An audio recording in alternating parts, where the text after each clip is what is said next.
Commerce student हो, graduation के बाद क्या सोचा है? CA, MBA? अगर मैं आपको बोलूं कि अभी एक लिस्ट बनाओ कि आपके पास ग्रेजुएशन के बाद कौन से करियर ऑप्शंस हैं, तो कितने ऑप्शंस लिख पाओगे? 1, 2, 3? सच तो यह है कि आप में से मैक्सिमम लोग सीए और एमबीए के अलावा एक भी ऑप्शन नहीं लिख पाओगे। बट शायद आपकी गलती नहीं है। हम सबको ये सुनने को मिलता है कि अगर करियर में ग्रोथ चाहिए, कॉर्पोरेट लैडर पे क्लाइम करना है या फिर एंटरप्रेन्योर बनना है, तो एमबीए ही बेस्ट ऑप्शन है। लेकिन आज मैं आपको 5 ऐसे करियर ऑप्शंस के बारे में बताऊंगा जो शायद आपके लिए एमबीए से भी बेटर है। हाय, आई एम स्पर्श and I run a D2C brand called GoBrionuts। India में ना एमबीए को एक डिफॉल्ट करियर पाथ समझ लिया गया है, स्पेशली कैट देना, आईआईएम्स की एस्पिरेशन रखना। मैं भी इसी विशेष पाथ का पार्ट था, ओनली टू रियलाइज ये सब कितना मिसलीडिंग है। सच तो ये है कि एमबीए का आरओआई हर जगह सेम नहीं होता। अगर आप टॉप 10 to 15 कॉलेजेस में जा रहे हो तो फिर भी ठीक है, बट बाकी कॉलेजेस में पहले आप फीस देते हो 15, 20, 25 लाख की, उसके बाद प्लेसमेंट्स भी इतने स्ट्रॉन्ग नहीं मिलते एंड वहां एमबीए सिर्फ एक महंगा सर्टिफिकेट बन के रह जाता है। स्पेशली आज के टाइम पे जहाँ पे डिग्री की वैल्यू गिरती जा रही है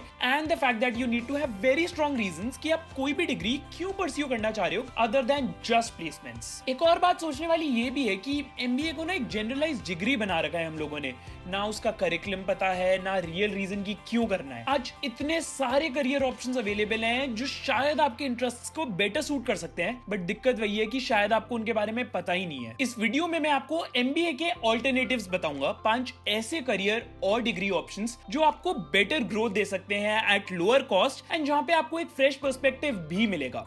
अगर आप कंफ्यूज्ड हो और ब्लाइंडली एक डिग्री पे लाखों नहीं खर्च करना चाह रहे तो make sure you stay till the end. Let's dive in, पर उससे पहले सब्सक्राइब कर लेना if you new here. First option है Master of Public Policy MPP या फिर Master of Public Administration MPA। Basically policy making होता है the process of creating guidelines and decisions that govern public, political और organisational actions. एक organisation की problem definition से लेके उसके सोल्यूशन के लिए पॉलिसी रेडी करने तक के प्रोसेस को पॉलिसी मेकिंग बोलते हैं। आज के टाइम पे policy making, governance, regulatory jobs एक बूमिंग सेक्टर है। प्राइवेट कंपनीज भी रेगुलेटरी एक्सपर्ट्स को हायर करते हैं और गवर्नमेंट थिंक टैंक्स को तो ऑब्वियसली पॉलिसी मेकर्स की जरूरत होती ही है। अब कैसे पता लगेगा अगर ये करियर ऑप्शन सही है आपके लिए? अगर आपको governance, economics, social and political change, law में लॉ डिफाइनिंग एंड मेकिंग में इंटरेस्ट है तो एक करियर ऑप्शन बहुत अच्छा है आपके लिए। ऑल्सो अगर आपको मैनेजमेंट और लीडरशिप में इंटरेस्ट है तो ये एमबीए का एक बहुत अच्छा ऑल्टरनेटिव बनता है। इस कोर्स के थ्रू बस आप कॉर्पोरेट में ना काम करके गवर्नेंस और डेवलपमेंट सेक्टर में काम करते हो। इस कोर्स के लिए एलिजिबल होने के लिए कुछ हाईफाई नहीं चाहिए, बस कुछ बेसिक चीजों की रिक्वायरमेंट होती है। एक अंडर ग्रेजुएट डिग्री होनी चाहिए किसी भी फील्ड में, BA, BCom, BSc, BTech, कुछ भी।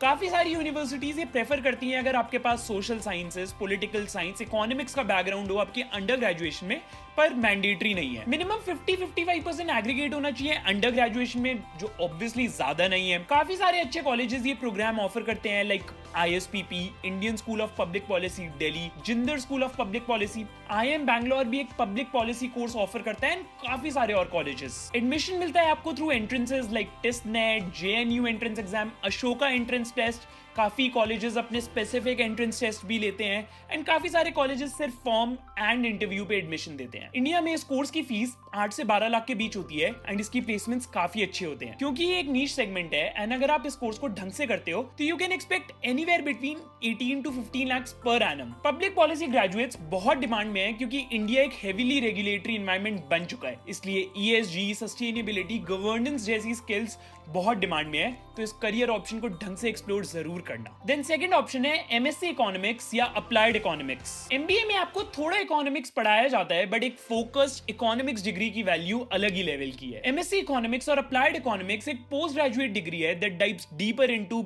Economics theory, quantitative methods and real world application of economics in business, policy and research. तो अगेन कैसे पता लगेगा कि ये डिग्री आपके लिए है या नहीं? अगर आपको एनालिसिस पसंद है, डेटा ड्रिवन डिसीजन मेकिंग पसंद है और आप फाइनेंस एंड कंसल्टिंग सेक्टर में काम करना चाहते हो तो ये डिग्री एक बहुत अच्छा ऑप्शन बनता है। इस कोर्स में advanced micro economics, macro economics, mathematical economics, econometrics, financial economics, game theory, ये सब कवर होता है। ये सब आपने स्कूल में, कॉलेज में, अंडर ग्रेजुएट लेवल पे ऑलरेडी पढ़ा है, तो अगर इनमें इंटरेस्ट था, ये सब समझ आते थे, तो इस कोर्स के बारे में आगे सोचना। ऑल्सो यस, इसमें हेवी फोकस होता है मैथमेटिक्स पे, स्टैटिस्टिक्स पे, तो नंबर्स से भी कंफर्टेबल होना जरूरी है। ये कोर्स डिजाइन्ड है for students who want to become researchers, policy makers, economist in global institutions like IMF, World Bank, RBI, Niti आयोग एंड और भी काफी सारे, या फिर if you want to get a PhD later on. Policy making की तरह इसके लिए भी एलिजिबल होने के लिए कुछ हाई फाई नहीं चाहिए होता। ऑब्वियसली एक अंडर ग्रेजुएट डिग्री चाहिए। अब क्योंकि एक इकोनॉमिक स्पेसिफिक कोर्स है, तो आपकी अंडर ग्रेजुएशन डिग्री इकोनॉमिक्स में या फिर किसी रिलेटेड फील्ड में like statistics, mathematics, commerce,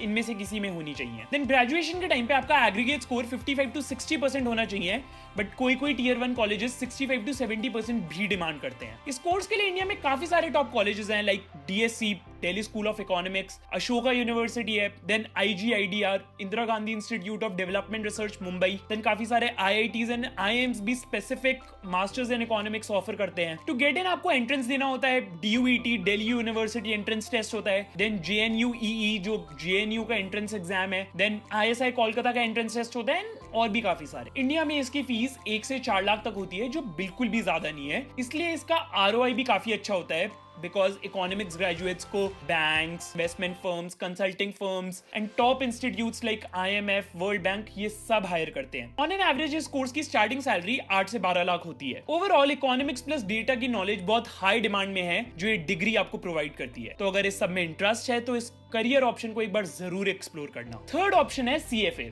chartered financial analyst. ये MBA इन फाइनेंस का बहुत अच्छा ऑल्टरनेटिव है। ये एक यूनिवर्सिटी डिग्री नहीं है, पर एक ग्लोबली एक्सेप्टेड प्रोफेशनल सर्टिफिकेशन है which is offered by the CFA institute USA। इस सर्टिफिकेशन को गोल्ड स्टैंडर्ड इन फाइनेंस माना जाता है, specially if you want to build a career in investment banking, asset management, equity research, portfolio management और corporate research. अब आपको कैसे पता लगेगा ये आपके लिए सही है या नहीं? अगर आपको लॉन्ग टर्म करियर बनाना है फाइनेंस में, तो MBA के बजाय CFA आपको हार्डकोर फाइनेंस नॉलेज देता है। अगर आपको इंटरेस्ट है इन्वेस्टमेंट्स में, स्टॉक मार्केट्स में, पोर्टफोलियो मैनेजमेंट में, कॉर्पोरेट फाइनेंस एंड वैल्यूएशन में, इक्विटी रिसर्च में, रिस्क मैनेजमेंट में, then CFA is for you. Basically if reading about companies, analyzing balance sheets, understanding how stock market behaves and managing investments excites you, then CFA is a great choice। अब इस course की eligibility और structure पे काफी सारे students को doubt रहता है, तो बता देता हूँ। इसके लिए एलिजिबल होने के लिए या तो आपको final year of under graduation में होना पड़ेगा, या तो आपने ऑलरेडी अपनी ग्रेजुएशन कंप्लीट कर ली होगी, तभी आप इस कोर्स को परस्यू कर सकते हो। सबसे अच्छी बात इस सर्टिफिकेशन की ये है कि इस पे कोई स्ट्रीम रिस्ट्रिक्शन नहीं है। कॉमर्स, साइंस, इंजीनियरिंग कुछ भी हो, इट डजंट मैटर। हाँ, but in a general sense अगर फाइनेंस, इकोनॉमिक्स, कॉमर्स का बैकग्राउंड हो तो इट हेल्प्स। एक और अंडररेटेड पॉइंट जो कोई मेंशन नहीं करता इस बिकॉज ये एक इंटरनेशनल एग्जाम है, तो इंग्लिश लैंग्वेज पे आपका होल्ड, उस पे आपकी ग्रास्प अच्छी होनी चाहिए। अगेन कुछ मैंडेटरी नहीं है या फिर ये इतना बड़ा पॉइंट नहीं है, बट दिमाग में होना चाहिए। अब इसकी स्ट्रक्चर की बात करें तो 3 लेवल्स होते हैं इसके, एंड मिनिमम 2.5 से 3 साल लगते हैं इनको क्लियर करने में। फीस अप्रोक्सीमेटली 3 से 4 लाख होती है ग्लोबल स्टैंडर्ड्स के हिसाब से। अब अगर इसको MBA के 20 लाख से कंपेयर करोगे तो काफी अफोर्डेबल है। प्लेसमेंट्स की बात करें तो CFA होल्डर्स को टॉप फर्म्स हायर करती हैं लाइक गोल्डमैन सैक्स, JP Morgan, big 4 companies. India में एवरेज सैलरी 10 से 15 लाख कंफर्टेबली मिल जाती है। फ्यूचर स्कोप की बात करें तो फाइनेंस हमेशा ही एक एवरग्रीन सेक्टर है, एंड CFA सिर्फ एक MBA का ही नहीं बट CA का भी बहुत अच्छा ऑल्टरनेटिव बनता है, तो इस कोर्स को ढंग से एक्सप्लोर जरूर करना। देन फोर्थ ऑप्शन है MSc इन डेटा साइंसेस या बिजनेस एनालिटिक्स।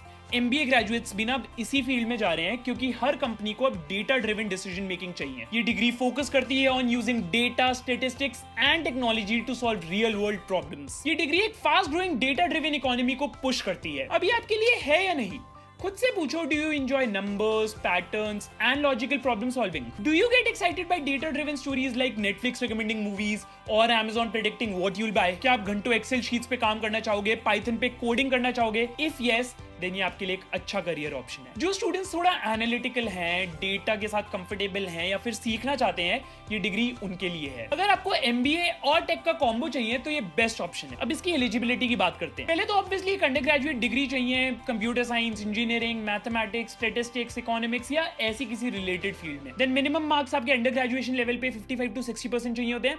किसी किसी यूनिवर्सिटी में ज्यादा भी चाहिए होते हैं। बहुत जरूरी चीज, आपका मैथमेटिक्स में एक स्ट्रॉन्ग फाउंडेशन होना चाहिए। एंड अगर आपको basic programming languages like Python and R आती है तो आपको प्रेफरेंस भी मिलती है। अगेन मैंडेटरी नहीं है बट प्रेफरेंस मिलती है। बिजनेस एनालिटिक्स में top colleges like ISB Hyderabad prefer करते हैं अगर आपके पास 1-2 साल का वर्क एक्सपीरियंस भी हो तो। इसके टॉप कॉलेजेस इंडिया में है आईएसआई कोलकाता, आईआईएम कैलकाटा, कुछ आईआईटीज भी कोर्स ऑफर करते हैं एंड आईएसबी हैदराबाद भी है। टू गेट इन आपको mostly university level entrance exam देना होता है like NMIMS, Christ, IIT jam for IITs. India में इस कोर्स की फीस 5 से 10 लाख के बीच में रेंज करती है एंड एक अच्छे कॉलेज से पढ़ने के बाद आप एवरेज सैलरी 12 से 20 लाख इजीली एक्सपेक्ट कर सकते हो। आपको बता दूं, डेटा साइंस इज एक्सप्लोडिंग।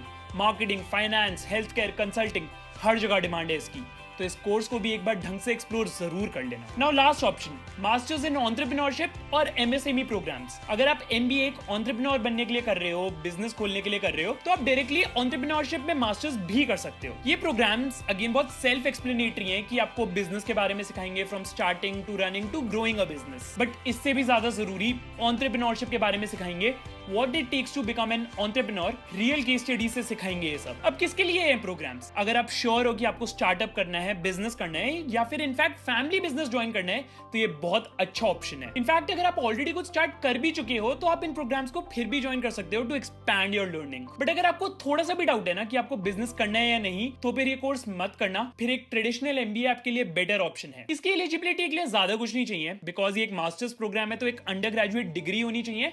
इसके अलावा ऐसा कोई नीड नहीं है। अगेन एक बिजनेस आइडिया हो या फिर ऑलरेडी कुछ स्टार्ट कर चुके हो तो बेटर रहता है, या जैसे मैंने कहा अगर एक फैमिली बिजनेस ज्वाइन करना है तो ये परफेक्ट है। To get in entrance exams होते हैं like CAT, XAT, NMAT, MAT या फिर यूनिवर्सिटी स्पेसिफिक एंट्रेंसेस भी होते हैं। इसके टॉप कॉलेजेस इंडिया में काफी सारे हैं, आईएम्स हैं, आईएसबी है, ईडीआईआई है, entrepreneurship development institute of India in Ahmedabad and काफी सारे और। फीस इसकी बहुत वैलिड है, कहीं कहीं पे 5-10 लाख रुपए है तो कहीं पे 20 से 25 लाख भी है, तो वो यूनिवर्सिटी पे डिपेंड करता है। आरओआई की बात करें तो वो आप पे डिपेंड करता है, आपके बिजनेस, आपके स्टार्टअप आइडिया पे डिपेंड करता है कि आप उस कोर्स का यूज करके अपने बिजनेस को कैसे ग्रो करते हो। इन कोर्सेज के फ्यूचर स्कोप में ये है कि आपको मेंटरशिप मिलती है जो फ्यूचर में भी बहुत काम आती है, इन्वेस्टर्स का एक्सेस मिलता है एंड आप एक स्टार्टअप इकोसिस्टम का पार्ट बनते हो जो हमेशा काम आता है। अब ऑल इन ऑल मैंने आपको 5 ऐसे करियर ऑप्शंस बताए जो आप अपने इंटरेस्ट और अलाइनमेंट के हिसाब से ज्यादा एक्सप्लोर कर सकते हो। बट ट्रस्ट मी, आज के टाइम पे इन 5 से भी और बहुत सारे करियर ऑप्शंस एग्जिस्ट करते हैं। अगर आप चाहते हो कि मैं इसका एक सेकंड पार्ट बनाऊं विद मोर करियर ऑप्शंस तो कमेंट्स में बता देना। ये सारे कोर्सेज का मैंने बस एक ओवरव्यू दिया है ऊपर से, ताकि आपको ऑप्शंस पता लग जाएं जो एग्जिस्ट करते हैं एंड आपको ये पता लग जाए कि कौन सा कोर्स क्या ऑफर करता है। अगर आपका इनमें से किसी कोर्स में इंटरेस्ट अलाइन कर रहा है तो मेक श्योर आप उसके बारे में पहले डिटेल में रिसर्च कर लो, डिटेल में पढ़ लो before deciding on anything. Again अगर आप चाहते हो कि इनमें से किसी को डिटेल में मैं एक्सप्लेन करूं तो वो भी कमेंट्स में बता देना एंड मैं उस पर एक डेडिकेटेड वीडियो बना दूंगा। कुछ छूट गया हो या और कुछ जानना हो तो कमेंट्स में बता देना। दिस इज स्पर्श Goyal, not perfect, just honest. Thank you for your time and I will see you around.